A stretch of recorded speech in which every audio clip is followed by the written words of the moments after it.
Hey guys, this is Aaron Crawford coming at you with another Making People Aware. If you guys saw my most recent blind rap, this will come to you as no surprise, but I kind of want to talk about death. We all live life, and so we all know what death is, but I think it's time we kind of just go ahead and make people aware of why we do what we do when people die. So, without further ado, let's make people aware. So death. What is death? Oh, obviously we know what it is. It's when we pass from this life into another for most religions. Others believe in reincarnation. Some religions even believe in, just whatever it may be. And none of those beliefs are wrong in my opinion. Each belief is different. And honestly, there's got to be some truth behind each and every belief. Now, what those truths are, I've yet to discover. But something just tells me that each of those beliefs is right in their own ways. That there's some truth behind them. And within those beliefs come different passages of life to death. Reincarnation believes in when you die, your soul is reincarnated into another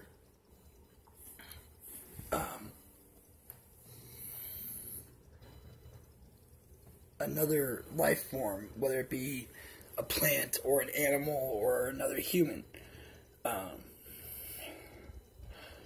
Christianity of all sorts believes in passing into the afterlife. And the same goes for many mythologies. As you see that the underworld is very common in each and every mythology that you come across. Christianity in itself has hell. That is not saying that Christianity is a myth in any way. I'm simply saying that each different, belief in religion has their own forms of passing through. Christianity, like I said, believes in heaven and hell. Now, what happens after death? Well, that's just it. None of us really knows until it happens. What do I believe? I believe all those who pass God's test move on to the afterlife. However, I believe those who have unfinished work are reincarnated, while those who are condemned may or may not go to hell. Who's to say if hell exists just yet? Okay, there are so many different beliefs on hell that it's not even funny. And honestly, I'm not going to believe any of that until I see it myself. I believe in God, I believe in Christ, all that good stuff. I believe in heaven. But I believe there's more to it than what most Christianity states is there. Now, please do not take offense to my beliefs in that format. I do not hinder anybody else's beliefs, and I do not want anybody to become upset with what I'm telling you. I respect your beliefs and your religion, and with that being said, because that's a whole different topic for another day. Hopefully I never have to discuss that topic, because the last thing I want to do is upset people. Please, don't base what I tell you, your beliefs around what I tell you. This is my opinion. That's just it. So many things out there today it's all about, oh, well, this is right and this is wrong. It is an opinion, folks. Please do not take offense to my opinions. If you do take offense, I apologize ahead of time. But back on track here. I apologize. That's one of my biggest things, is getting off on rabbits. So, what do people do when death happens? We mourn. We cry. We grieve. Each person grieves differently when someone dies, depending on how close they were to that person. Some people, they space themselves from others. Others, they become volatile, angry, destructive. Even more, others become suicidal. And each one of these ways, I'm not going to say every way is right, but not every way is wrong either. The best thing to do, in my opinion, is to cling to others. Now, for me, I've gotten to a point where I don't mourn much. I will cry and I will grieve, but for me, it's not the fact that we are mourning their deaths, in my opinion, but we are celebrating their lives, people. Why should we leave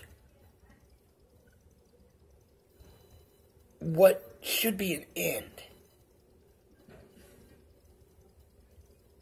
uncelebrated? These people, especially when they get into their 90s, into their early hundreds, because there are people out there who've done. My great-grandmother, who recently passed, lived to be over 90 years old. I think it was 96. Don't quote me on the age.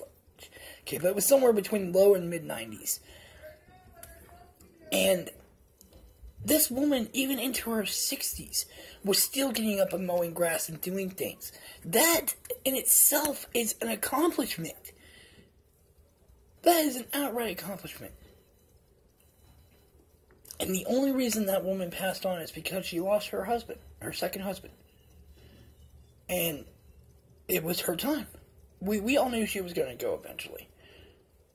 She was suffering from dementia and Alzheimer's. Or Alzheimer's, one of the two. And she put up one heck of a fight, that woman. I mean, we saw her mind going for years. And she fought like no one else's business.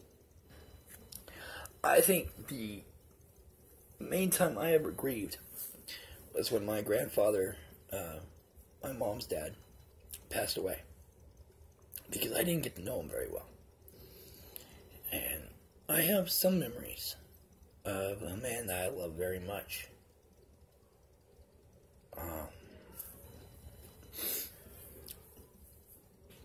But I didn't get to know him very well.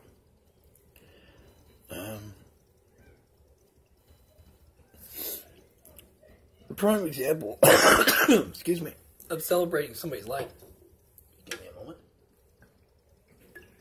is at my great-grandfather's funeral. There wasn't a whole lot of crying going on at first. Or if there is, I didn't hear it. And it may not have been at first.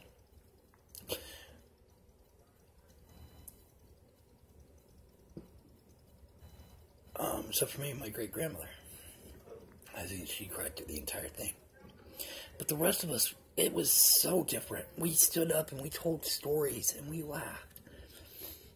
And the only time we cried was when my brother stood up and basically signed my grandfather off for the last time. My great-grandfather off for the last time, because my great-grandfather served in the army.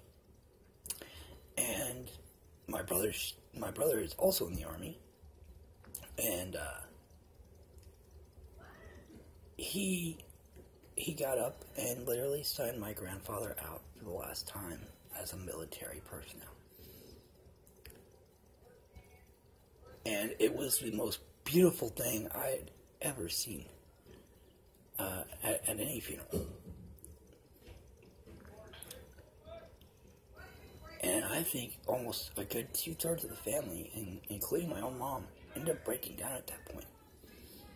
But up until then, we were celebrating his life. Folks, death is not the end. It is the beginning to such greater things. What those things are yet, I don't know, but that's what makes them great. They are an adventure. Death is the next adventure in life. So why should we fear it? Why should we grieve or mourn? Grieve, yes. Cry, yes. But why should we mourn? Why should we continue to feel that pain when we know that those people are on the next great adventure?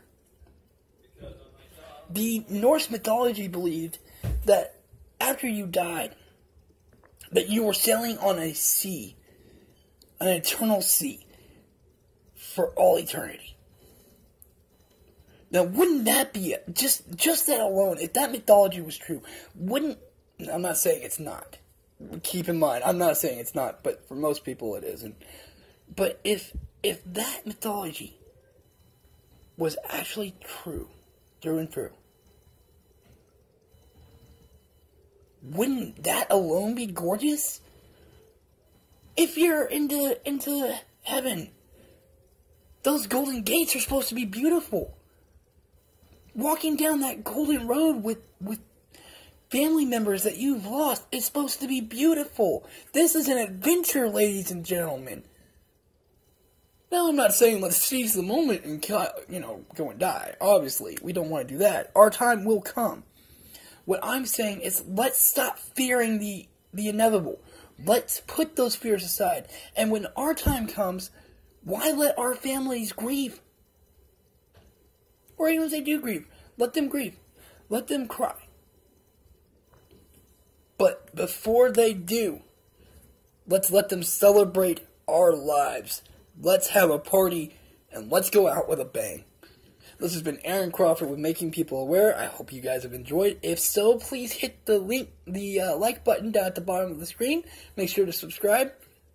This has been Aaron Crawford with Making People Aware. Signing out.